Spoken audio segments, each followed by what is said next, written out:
नमस्कार सांग माने जय जगन्नाथ आपण मानक मो यूट्यूब चैनल को अनेक अनेक स्वागत जनाऊँगी। यही सरस्वती पूजा दिन मयूर पुच्छर यही उपाय को निश्चित भाव में पालन कर दियंतु सांग माने, कारण यह द्वारा आपणकर समस्त मनोस्कामना पूर्ण हो पार।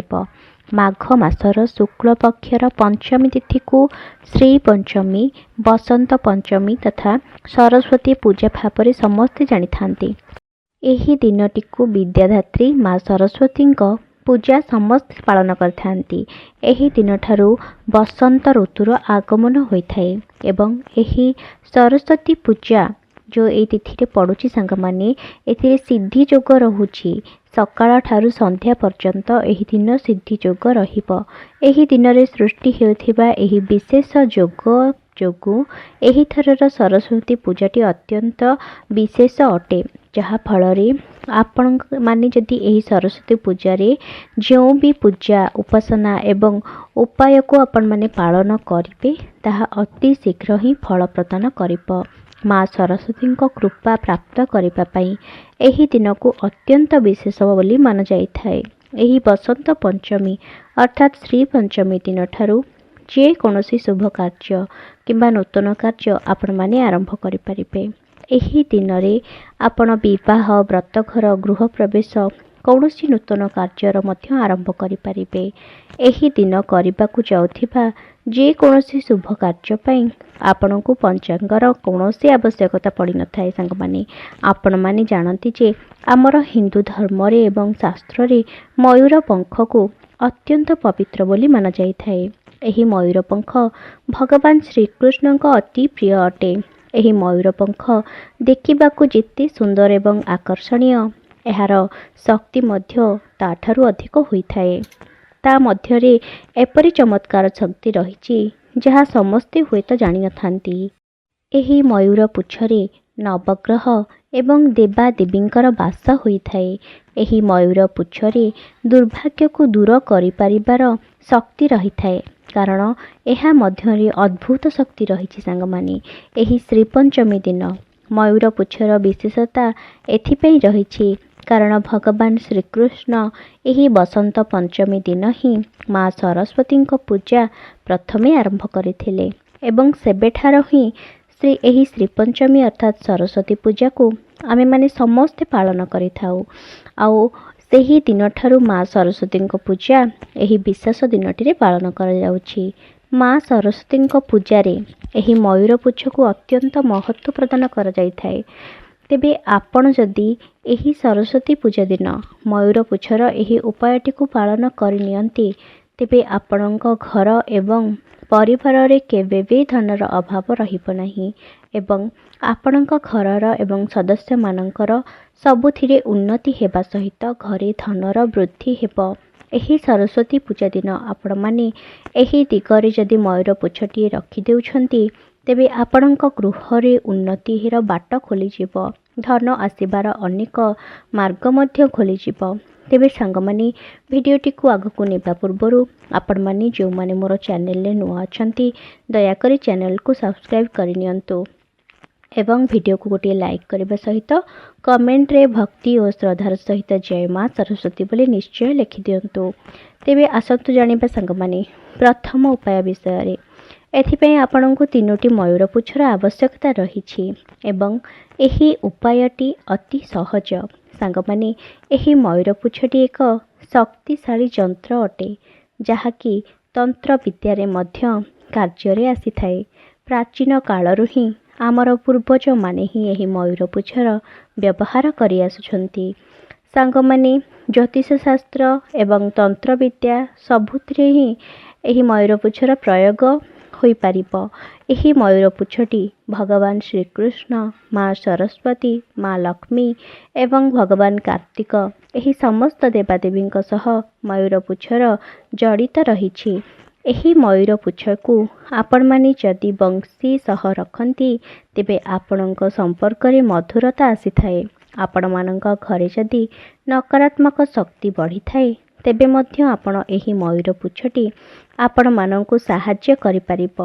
घरे जदि नकारात्मक शक्तिर वृद्धि होई थाए, तेबे आम घरु देवादेवी माने चली जाइथांती। माँ लक्ष्मी सेठारे वास करंती नहीं।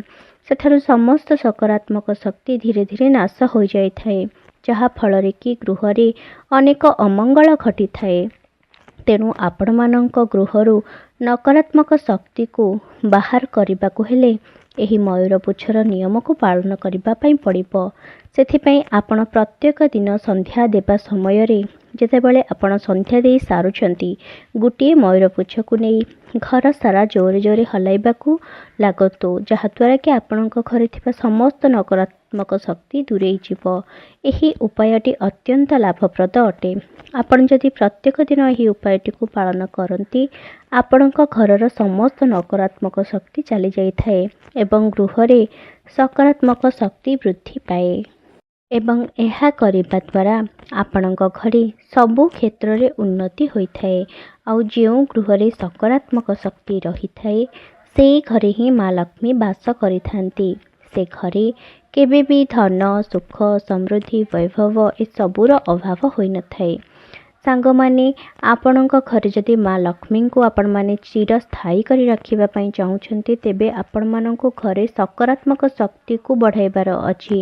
ଆଉ ଆପଣମାନେ ଏହି ଉପାୟକୁ ପାଳନ କରିବା ଦ୍ୱାରା ଆପଣମାନଙ୍କ ଘରେ ସକାରାତ୍ମକ ଶକ୍ତିର ବୃଦ୍ଧି ହୋଇଥାଏ, ଯାହାଫଳରେ ଆପଣଙ୍କ ଘରେ ମା ଲକ୍ଷ୍ମୀ ସ୍ଥାୟୀ ରୂପେ ବାସ କରିଥାନ୍ତି।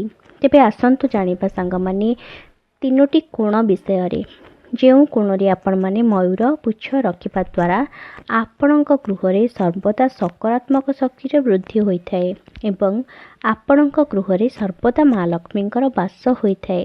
ସାଙ୍ଗମାନେ, ଏହି 3ଟି ମୟୂର ପୁଚ୍ଛକୁ ଆପଣ ଏହି ସରସ୍ୱତୀ ପୂଜା ଦିନ ଏପରି ସ୍ଥାନରେ ରଖିଦିଅନ୍ତୁ ଯେଉଁ ସ୍ଥାନରେ ସମସ୍ତଙ୍କ ନଜର ପଡ଼ିବ, କାରଣ ଏହି ମୟୂର ପୁଚ୍ଛ ସମସ୍ତ ନକାରାତ୍ମକ ଶକ୍ତିକୁ ନିଜ ଭିତରକୁ ଟାଣି ନେଇଥାଏ। ଏହି ମୟୂର ପୁଚ୍ଛର କେତୋଟି ଉପଯୋଗିତା ରହିଛି। ଯେଉଁ ବିଦ୍ୟାର୍ଥୀ ଅଭିମନ୍ତ୍ରିତ ମୟୂର ପୁଚ୍ଛକୁ ନେଇ ନିଜ ପୁସ୍ତକ ଭିତରେ ରଖିଥାନ୍ତି, ତେବେ ଏହା ସେମାନଙ୍କ ପାଇଁ ରାମବାଣ ସଦୃଶ କାର୍ଯ୍ୟ କରିଥାଏ। ଯଦି ଆପଣ ନିଜ ଘରର ପ୍ରତ୍ୟେକ ରୁମ୍ରେ ଗୋଟିଏ ଗୋଟିଏ ମୟୂର ପୁଚ୍ଛ ରଖିଦେଉଛନ୍ତି, ତେବେ ଆପଣଙ୍କ ଘରର ବାସ୍ତୁ ଦୋଷ କଟିଯାଇଥାଏ। ଯଦି ଆପଣଙ୍କ ଘରେ କୌଣସି ଗ୍ରହ ଦୋଷ ରହିଛି, ଆପଣଙ୍କ ଉପରେ କୌଣସି ଗ୍ରହ ଦୋଷ ରହିଛି, ତେବେ ଆପଣ ସର୍ବଦା ନିଜ ପାଖରେ ମୟୂର ପଙ୍ଖକୁ ରଖନ୍ତୁ। ଏହା କରିବା ଦ୍ୱାରା ଆପଣଙ୍କ ଉପରେ ଯେଉଁ ଗ୍ରହ ଦୋଷ ରହିଥାଏ ତାହା କଟିଯାଏ। ସାଙ୍ଗମାନେ, ଆପଣଙ୍କ ଘରେ ଯଦି ଛୋଟ ଛୁଆ ଅଧିକ ଜିଦ୍ଦି କରୁଥାଏ, ତେବେ ଆପଣ ମଧ୍ୟ ଏହି ମୟୂର ପୁଚ୍ଛର ବ୍ୟବହାର କରିପାରିବେ।